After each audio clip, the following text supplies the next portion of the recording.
'Cause when it feels like a kick in the teeth, I can take it.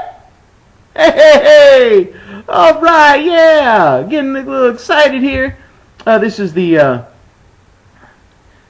fight prediction for the Juan Manuel Lopez versus Rafael Marquez fight. And this is November 6th, and that's for the WBO Featherweight title. Or guys that weigh less than half of what I do. Title. Okay, first I'll break down both fighters, and then I will give my prediction at the end. And before I get started there, you know, Countryman's Fist makes some great shirts. They like to send them to me. I'll do a prop thing real quick there. Oh yeah, you like that? Yeah, okay, there you go. There's your shout out, man. Thank you for the shirts, and maybe we'll have to collab on some stuff. Anyway, I'll start out with Rafael Marquez, who is 39-5, no draws, with 35 knockouts for an 80% knockout ratio. Going from this, obviously, shows that he has very good power. But with the 5 losses, 4 of those have been come by knockout, so you know he takes risks in there when he's going. He's has great wins over Tim Austin, Mark Too Sharp Johnson.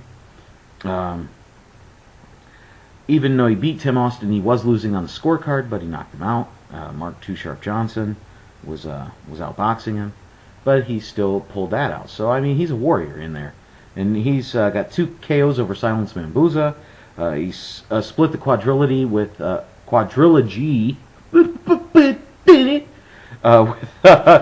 Vasquez. Both his wins over Israel Vasquez were by knockout. Vasquez also knocked him out. And then the other one was a split decision that Vasquez won. So it was 2-2, but with the way Vasquez's eyes are, I think he's going to probably be done. And we'll just call him the winner because he had 2 knockouts. He's, like I said, he's the smaller fighter in this fight. He's got the shorter reach. He's not near as tall, and he really hasn't fought a whole lot of fighters that have Juanma's size. And the fighters he did fight that were like 5'7" were a lot. They weren't in Juanma's league. A lot of the guys that he fought, like Vasquez, was only 5'4". You know, Tim Austin was 5'3.5". I mean, they're featherweights. Come on, man. You know, they're not quite my angry jockey like Vic Darchinyan, but these guys are just a little bit bigger. He fires out the jab. He is a very solid boxer. He keeps his hands up, but they're wide. And what I mean by that is you can have your hands up, but if they're this far apart, that shot is going to be able to come down. You're susceptible to jabs and those uppercuts. If you watch the Vasquez fights, he can land those uppercuts very clean. If you have a quick, crisp jab, those can snack in there before he has a chance to cover it up. If you tighten that up just that much right there, that's not really open. This is open. That's not. This is. It's just that little bit. I mean, we're talking inches, or maybe even only an inch, that he has to move those hands to do it, but he doesn't, and he's 35 years old, so I don't really see him changing up his game a whole lot on that.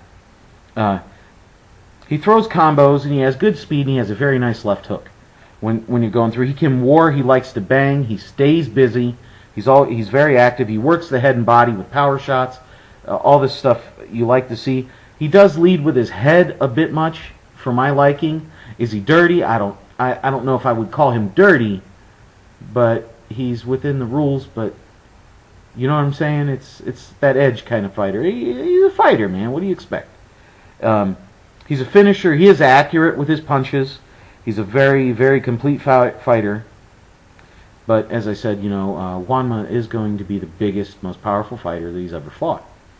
His footwork's not bad. He does tend to drop his hands a bit when he's loading up on his shots and throwing them. So he is open. He can be countered. These are some of the things, you know. But overall, I mean, he's a great fighter. I mean, you can't really. There's not a lot of holes in his game. But he is 35. Just want to keep throwing that out there for you. Going over to Juanma, he's 27 years old. He's the 5'7". He's 2 inches taller. He's got an inch longer reach with the 69-inch reach. He's 29-0-0. He's got the 26 knockouts for a 90% knockout ratio. We know he's a big puncher. We know he has heart. Every fight he's in is exciting. This kid gets knocked down, gets back up. He was knocked down the first round against Concepcion and just absolutely leveled him in the second round. Knocked him out cold. Well, not like sleep cold, but he was in bad shape. He stopped Penalosa. That was the first time Penalosa had ever been stopped. Stephen Wevino, that was the first time he'd ever been stopped. Concepcion, that was his first time I believe he was ever stopped too. So when you start looking at that, and both these fighters have just recently, within the past 2 years or so, stepped up to the next weight. They were super bantamweight, now they're featherweight. They're tiny. Nothing against them. They're just small guys. Sorry.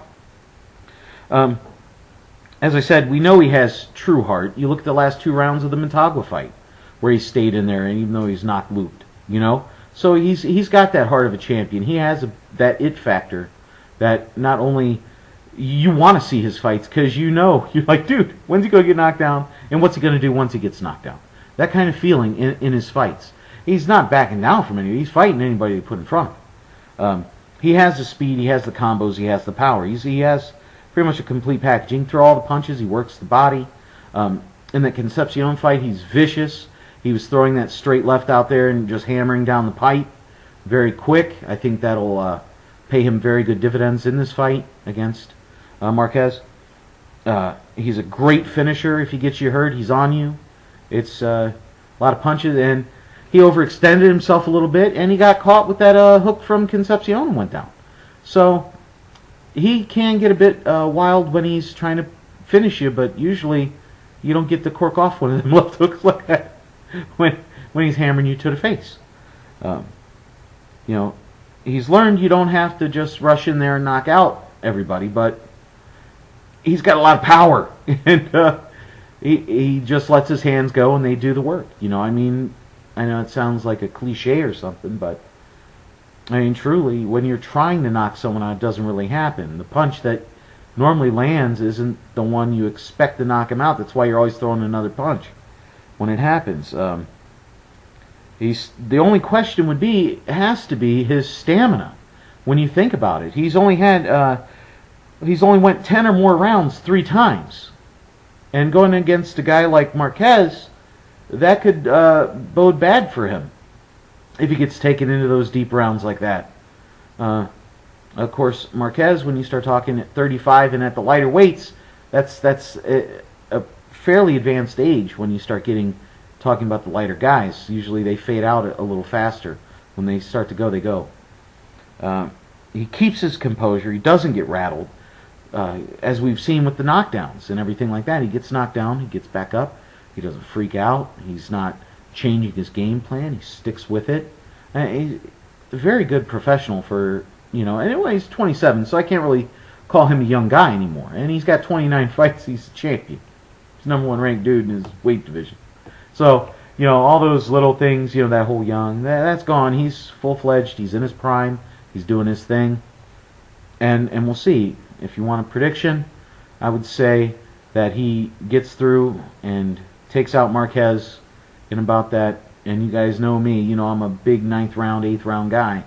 I'll go with the 9th round knockout, because I think eventually he's going to get to him and break Marquez down. Marquez, I think, is open too much for the shots down the pipe, and when he feels Juanma's power, that's something he's never felt before. He's never been in a fight with a guy that hits as hard as Juanma does.